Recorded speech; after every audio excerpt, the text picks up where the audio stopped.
The Dakar witnessed incredible scenes yesterday on the way to San Miguel de Tucumán. After heavy rains in northern Argentina, the special was neutralised because riverbeds, due to welcome competitors, were totally flooded. Some remained stranded, others were airlifted to dry land.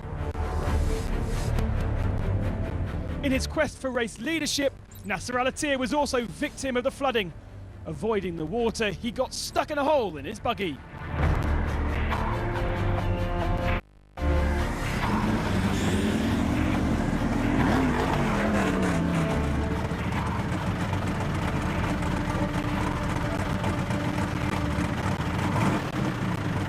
What happened? We cannot cross the river, and we've been there, and we come here, and we stuck in the hole. Al-Attiyah was eventually helped out of the trap by a Mini and a Toyota. I thought something wrong, it's coming. The water is coming face to face.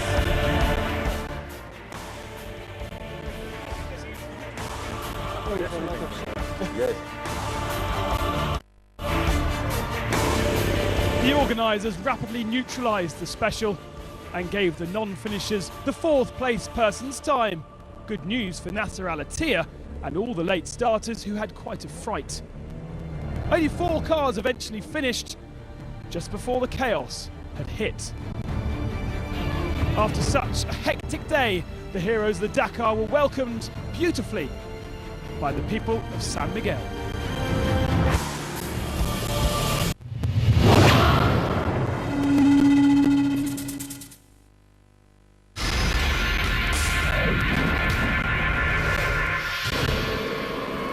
The car race has witnessed all sorts of upsets, setbacks and moments of drama after 8 stages. It's hard to tell who will win the 2013 Dakar. Title holders Mini remain in pole position, but their path to Santiago has had its share of hiccups. One man has, however, been at the height of expectation, Stefan Pederhansel. But what a fight it was. We almost had a perfect race without mistakes, and at the rest day after only 1 week we have just a 3-minute lead over Nasser Al-Attiyah. Things are going to be tricky until the end. A title contender at the start, Krzysztof Holowczyk was forced to quit the race as soon as day 3 after injuring his back. A precious asset for the X-Ray team, Leo Nowitzki, in the top 10 of the standings, is a solid 4th and threat for the podium. Second last year, Nani Roma has one bad day on the Dakar, but that was enough to put him out of the picture for victory. Stuck in the sand on day 6, the Catalan lost over an hour.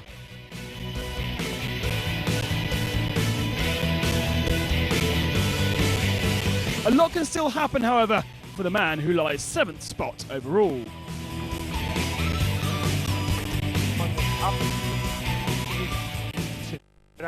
Actually, I'm not happy. Personally, I'm not happy because I have an ambition of winning.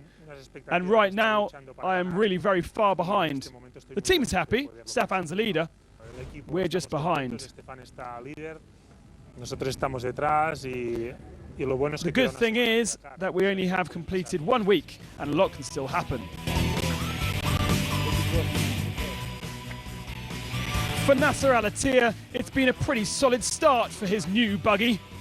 3 stage wins, has only really been stunted by navigational issues on day 3. He is still very much in contention for the victory. I will be happy even for 3rd position. Podium is podium, you know. It's fantastic, you know, but okay, I will get my chance. If I can win, I will win. Conversely, Carlos Sainz suffered all sorts of problems on his first Dakar in a 2-wheel drive buggy. Although it started well with victory on day 1, the Spaniard then struggled with navigational and mechanical issues.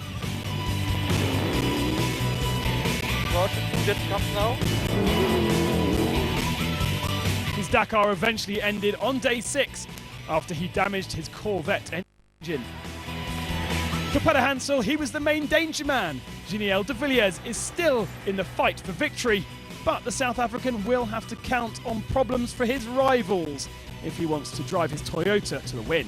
It's a bit disappointing, but okay, these things can happen. Other stages, I think we were pretty good, and we showed that we are closer to the pace of the Mini. De Villiers is third, 44 minutes adrift. One of the great stories of this Dakar has been Ronan Chabot. Driving one of 3 SMG buggies, the Frenchman was third overall on the evening of day 3. Now we feel great. The car is a real joy. It surfs the dunes. Chabot currently lies 6th overall. Back on the Dakar after a 2-year break, Gerland Chistry had a blast in his SMG buggy, very close to winning stages. Early on, he thought his Dakar was over after injuring his wrists on day 5.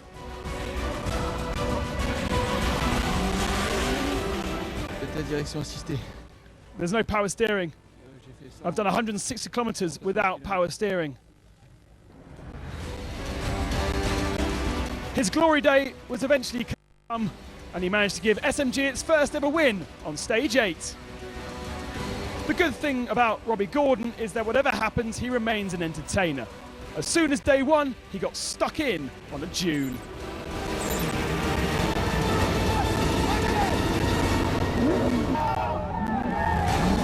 Several days later, he put his big Hummer on its roof. His hopes of victory have faded away. He's 23rd, close to 6 hours off. But in the overall top 10, Peter Hansel leads Alatir by 3 minutes and 14 seconds. De Villiers 44 minutes down, Nowitzki's there. Chistry inside the top 5. An hour down though. Then it's Ronan Chabot in the other SMG buggy. Nani Roma 7th, Terra Nova in a BMW 8th, and then Bernardo Arandino and Carlos Souza rounds out the top 10.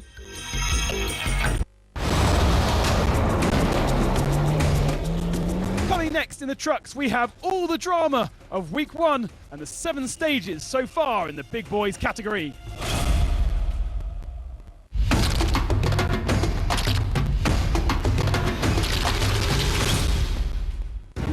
They've been together for 14 years. They've won 4 Dakars in the same cockpit at Mitsubishi, and last year in a Mini. Today, Frenchman Stéphane Peter Hansel and co-driver Jean-Paul Cottret welcome us to their special area, the cockpit of their Mini All-4 Racing.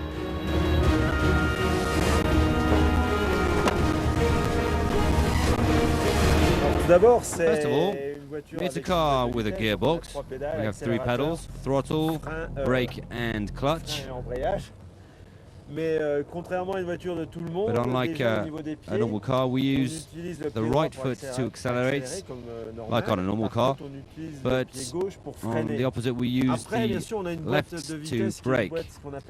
After we have a sequential gearbox, looks like a bike gearbox, 6 gears that we pass each time like so, and we hit it to go down. 6, 5, 4, 3, 2 and 1. Here's the handbrake lever. It's very big because we use it in the hairpins, narrow corners, because it's pretty hard to turn the car, so we have to use the handbrake for some bends.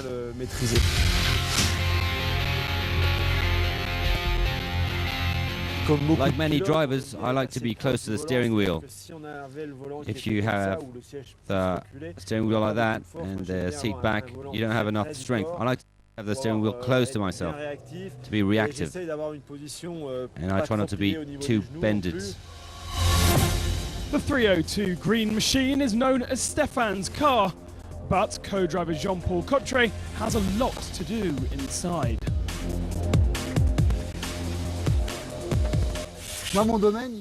My domain starts from here. Stéphane's part is really in front of the steering wheel. All the rest is for me.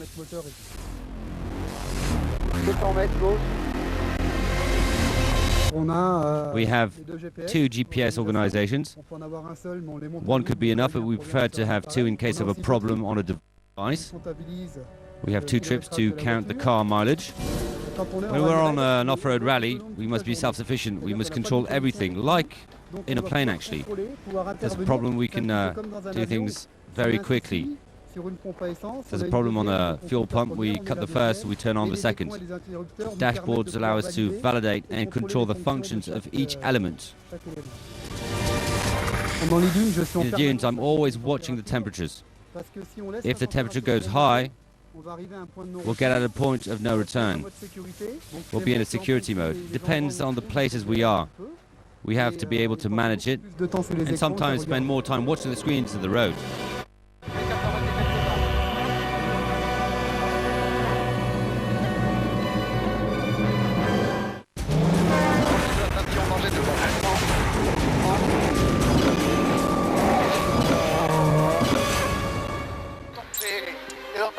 Aquí baja tiene 2 peligros y buscas izquierda.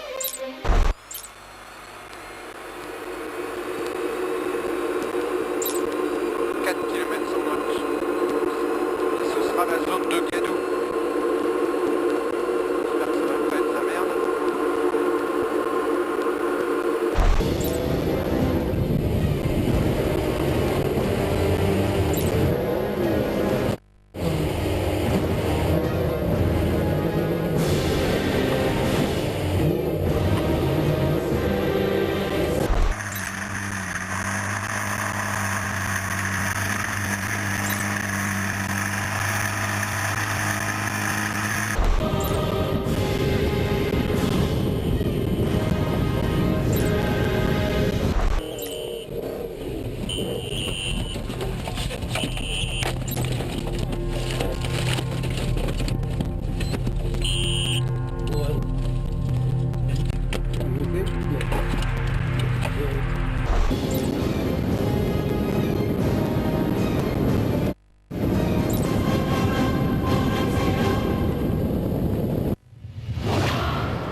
After the truck special was cancelled yesterday, the big boys could almost enjoy 2 rest days.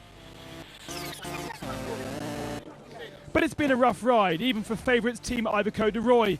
They started the event with several contenders. Gerard de Roy, title holder, as well as Mickey Biezion and Hans Stacey. The 2007 Dakar champion, doing well early on.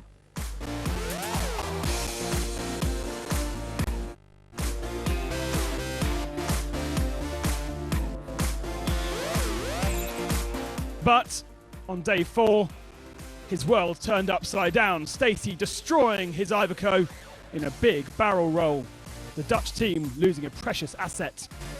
Out of 5 trucks, 3 are left. Joe Adder was the second to crash at the event on day 7. Thankfully, the boss, Gerard, is in command. Just about. It was a bit harder than most people thought. We don't want to risk a lot. We have 22 minutes. It's not a lot. If we have 1 tire, it's you lose 15. Just keep my head cool and do my best. That's all I can do now. Alistair Perez was having a ball on the Dakar. In the battle for the title, he was even in the race lead on day 4 before struggling with power problems. Now we have to focus for the next days, but for sure it's no sense to push, or even it's not my style to wait for the mistakes of the others, but we will see what the Dakar God will bring again. Peter Versluis is also a man to keep an eye on. The Dutchman is 7th overall in his Wecker Man. But what about Kamaz? As expected, Gerard de Roy's main rival on the Dakar is Eduardo Nikolaev. The young Russian leading the Kamaz team is within shooting distance of top spot, 22 minutes adrift. Also in a Kamaz, Irat Mardiev is 4th overall and in contention for a final podium spot, but at the moment Martin Colomy is ahead. 3rd is a great surprise for the Czech man. And so to the overall standings. De Roy ahead of Nikolaev by 22, Colomy 41 back, and Mardiev is also within an hour. Then Karganov in a 3rd Kamaz truck in that 5th position spot.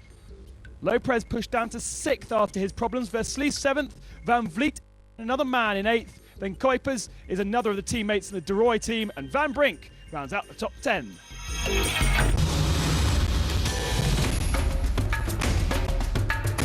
Tomorrow the battle resumes on the floodplains and forests of Argentina in the longest day of the rally. How will the rest day have affected the top contenders in the bikes?